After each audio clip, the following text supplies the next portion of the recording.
Welcome back नाजरीन। हमने auto industry के खासे इश्यूज डिस्कस किए हैं और उसमें कुछ आइडियाज़ भी निकले हैं कि एक तो वॉल्यूम्स जो हैं वो क्रिटिकल हैं अगर डोमेस्टिक प्रोडक्शन करनी है, फिर protection to a certain extent for limited period of time वो भी क्रिटिकल है ताकि ये जो डोमेस्टिक मैन्युफैक्चरिंग है ये अच्छी तरीके से अपने रूट्स पकड़ सके और डे टू डे ट्रांजैक्शंस में अगर फैसिलिटेशन होगी तो ये इंडस्ट्री जो है ये आगे भी बढ़ सकती है। और इसके साथ साथ अगर जैसे दूसरे मुल्कों में जब डिप्रेशन आई या रिसेशन आई तो गवर्नमेंट एक्चुअली रेस्क्यू पैकेजेस बनाती है, जिससे एक पैकेज ये भी हो सकता है जैसे इंडिया में है कि पुरानी गाड़ी को आप बेचें और नई गाड़ी ख़रीदें तो आपको कोई सब्सिडी भी दी जा सकती है। तो ये चीज़ें सोचने के लिए गवर्नमेंट का आपको बहुत चाहिए सपोर्ट। तो क्या गवर्नमेंट में कोई चैम्पियन है ऑटो इंडस्ट्री के लिए? हमारा चैम्पियन होना चाहिए, मिनिस्ट्री ऑफ इंडस्ट्रीज़ को होना चाहिए, मिनिस्ट्री ऑफ कॉमर्स को होना चाहिए। हम उनको अप्रोच कर रहे हैं, उनमें अवेयरनेस पैदा कर रहे हैं कि हमारे हालात जो हैं वो ख़राब हो गए हैं। देखिए जो हमें मार रही है वो तो ये मिनिस्ट्री के पास कैपेसिटी है ना आपके प्रॉब्लम समझने की? अभी तक हमें नज़र नहीं आई या हमें फील नहीं हुई है। मतलब दे थिंक कि जो भी आप बात कह रहे हैं वो दुरुस्त नहीं है? जी हमें उस वहाँ डॉक्टर साहब बात यह है कि कुछ इंटरेस्ट ग्रुप जो हैं उनका काम वो ज़्यादा कार फरमा है वहाँ पर, और ये जो 50,000 गाड़ियाँ 54,000 गाड़ियाँ जो एक साल में इंपोर्ट हुई हैं इसने हमारी कमर तोड़ दी है।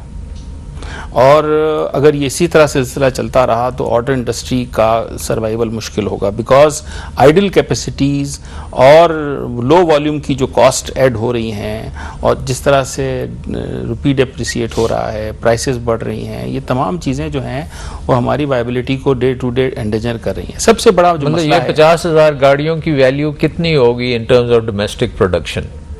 हमारा हिसाब लगा लेना कि बिल्कुल बराबर कोई 70+ बिलियन। 70 बिलियन की जो डोमेस्टिक प्रोडक्शन हो सकती थी वो इसमें से देखिए डॉक्टर साहब हम 30,000 एम्प्लॉयमेंट, हम बोनाफाइड पैसेंजर्स के लिए जो गाड़ी इंपोर्ट होती है उसके खिलाफ नहीं है, उसकी अब्यूज के खिलाफ है। हम चाहते हैं कि वही पॉलिसी जिस पॉलिसी में ग्रोथ हुई है वही पॉलिसी रेप्लिकेट कर दें। जब पॉलिसी 2001 से लेकर इस वक्त ऑटो इंडस्ट्री का रेट ऑफ रिटर्न कितना होगा? आपका रिटर्न ऑन इक्विटी कितना आ रहा है? रिटर्न ऑन इक्विटी बहुत कम है, 19%, 20%। सुजुकी का तो और भी कम है बहुत। वो तो टर्नओवर टैक्स देते रहे हैं। बल्कि अगर हम कंपेयर करें अपने आप को दूसरे इंडस्ट्रीज के साथ, ओजरी से भी कम है हमारा। तो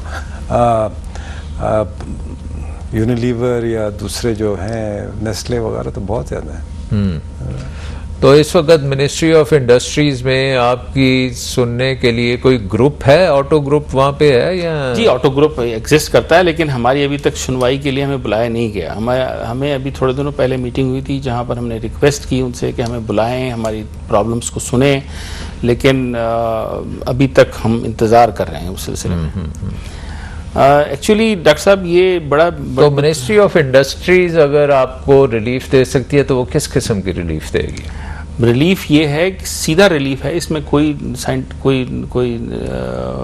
रॉकेट साइंस नहीं है कि वो पॉलिसी जिस पॉलिसी में ग्रोथ हुई है इंडस्ट्री की वही पॉलिसी रिवाइव कर दें और उसको कंसिस्टेंट कर दें।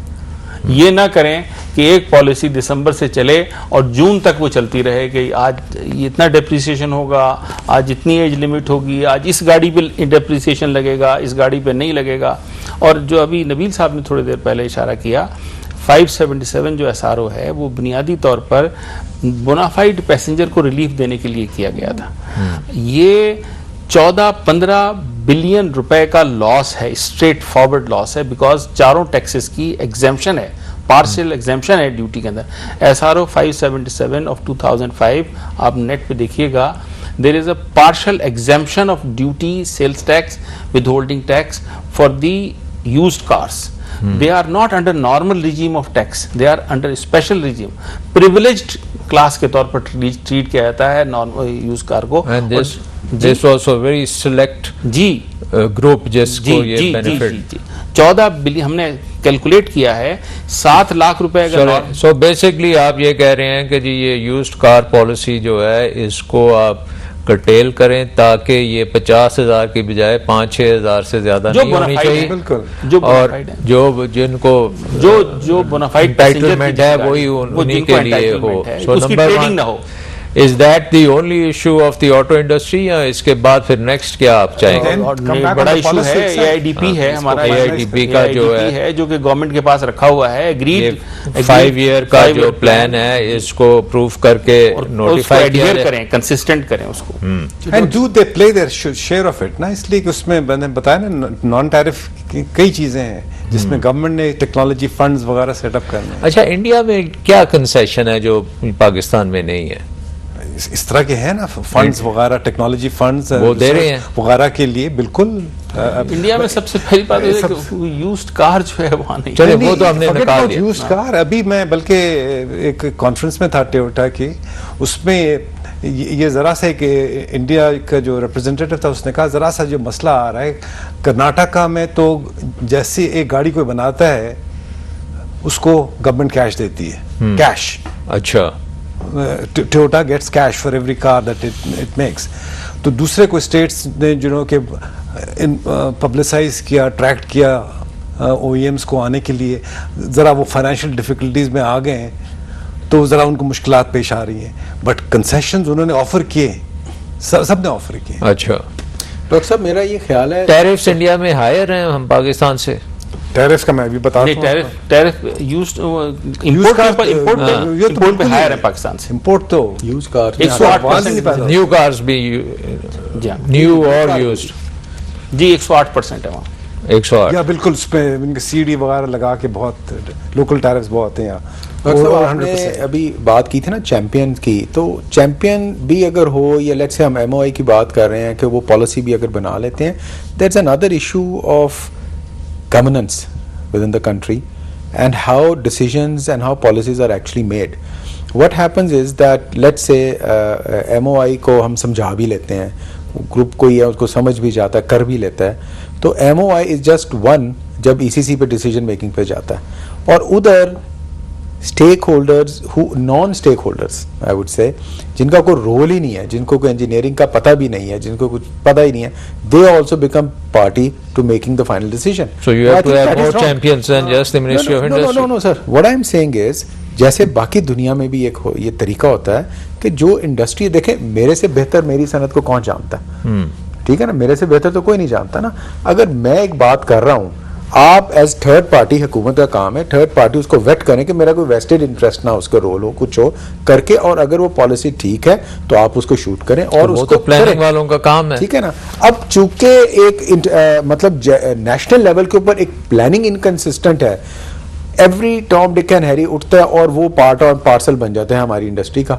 अब ये यूज्ड कार के आप हैरान हो जाएंगे अगर हम आपको बताएंगे कि कौन कौन स्टेक होल्डर्स बने बैठे हुए हैं बीच में। नहीं वो तो बिल्कुल, and they don't have a nick of an idea कि what losses they are doing nationally. ये डॉक्टर साहब, ये यूज्ड कार का जो हालात आप देख रही हैं, आप 2 साल बाद देखिएगा क्या हो रहा होगा, इन गाड़ियों का क्या हाल हो रहा होगा, वो लोग जिन्होंने ये गाड़ियां ली होंगी उन्होंने क्या हुआ होगा।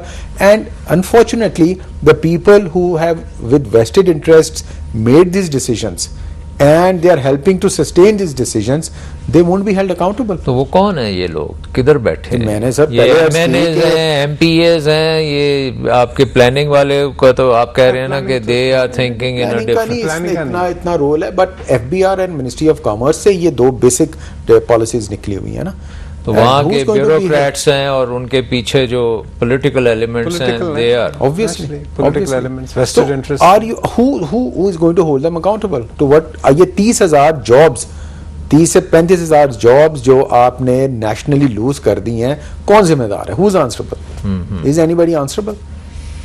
आपके रोड्स पे देखें चोरियां हो रही हैं, लॉ एंड ऑर्डर की सिचुएशन हो रही है कोई पूछने वाला? तो आपकी प्राइम मिनिस्टर से मुलाकात हुई? on this issue? No, we haven't met the Prime Minister. You have not met the President on these issues? No, not the President either. तो मिनिस्ट्री ऑफ इंडस्ट्री ही के लेवल पे आपका काम यू थिंक विल हैपन और will take place और It's very ironic कि हर एक चीज के लिए प्रेसिडेंट के पास जाना पड़े. हाँ ये तो है. बात जब मैंने पहले की है ना कि अगर MOI और इंडस्ट्री ने एक बात कर दी है तो FBR shouldn't be bothering कि यार ये क्यों ये कहे. They should do it accordingly. Commerce should come in line. Finance should come in line. They Yes. should come in line. Well, वरना काम क्या है फिर आप देखें ना, फिर MOI का भी क्या रोल है बीच के अंदर.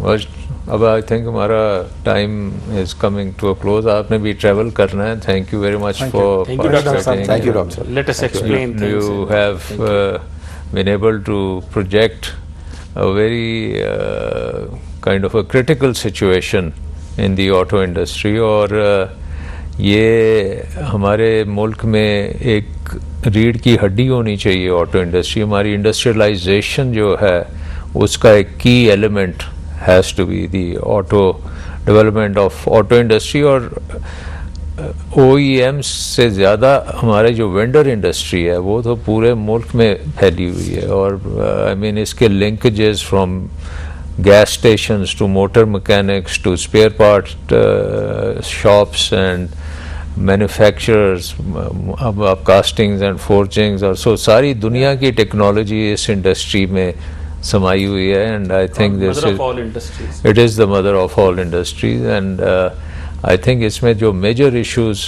आ रहे हैं वो ये हैं कि एक हमें इकोनॉमीज ऑफ स्केल चाहिए.